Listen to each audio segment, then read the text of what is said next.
Now, when did you met Wolf in 2001-ish? Yeah. Where did you meet? We met at the studio In South Carolina? No, at Sugar Hill in Studios. New York. Yeah, I gotcha. In New York, he was up there doing the same thing I was doing. Like he was, of course, he's from Alabama, and I don't know what his journey was to get him to New York, but it was all to make it in music for sure.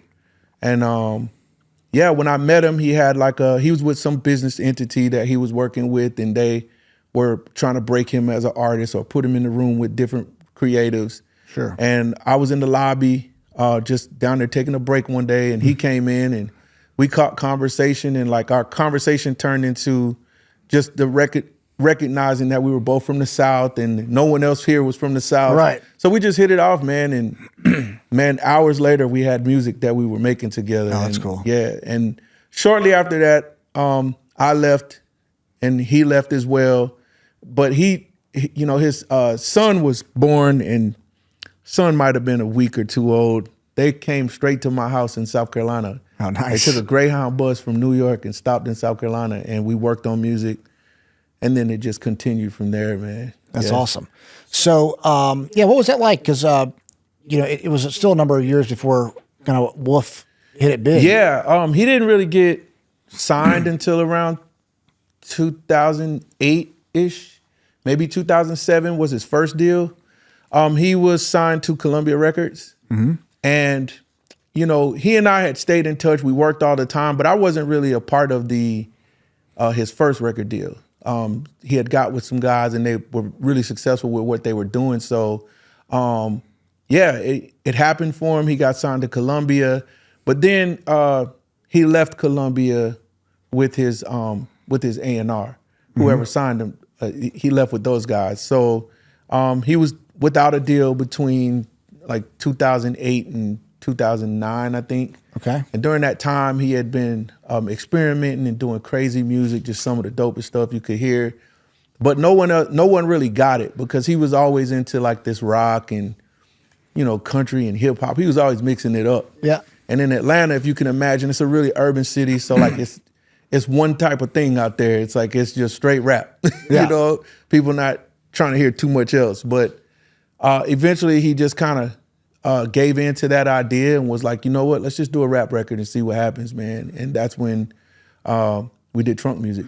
Yeah, that was 2010, correct? Yeah, 2010 was, we released it in 2010, yep. And so did he have a deal at the time? He did not. So that was when he was out without his deal. Yeah. Y'all said, let's do Trunk Music. Where did you record it? Man, we went to his house in Alabama. Okay. Yeah, so when I lived in Atlanta, I had this apartment where the back door kind of had this, I don't know, it's like a patio.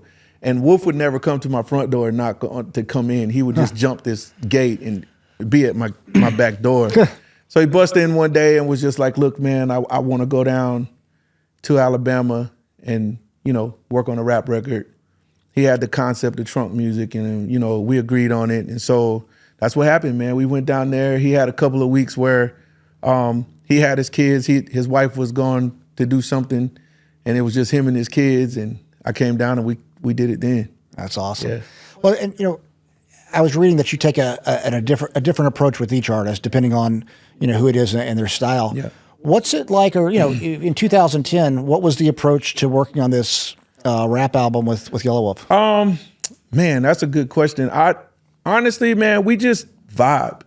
Yella and I have been making music so long that we're like, I don't know, man. It's like Jordan and Pippen, man. It's like we just know what we want to do. Many times he just comes to me with like an album title or an album concept, and we just really bang until we feel good about it. Yeah. And that's exactly what happened. We just locked ourselves into his house. He's a very visual person, man. So like he took a spray can of paint and wrote out all of these affirmations on the wall. Like this wasn't his house either. He was renting his house, by the way. So he basically just wrote all these affirmations on the wall, and we agreed to those affirmations, and then we just worked on the project. And didn't take us that long. It might have been a week, maybe two, But once we got it, man, we went back to Atlanta and turned it into his label, and it was up.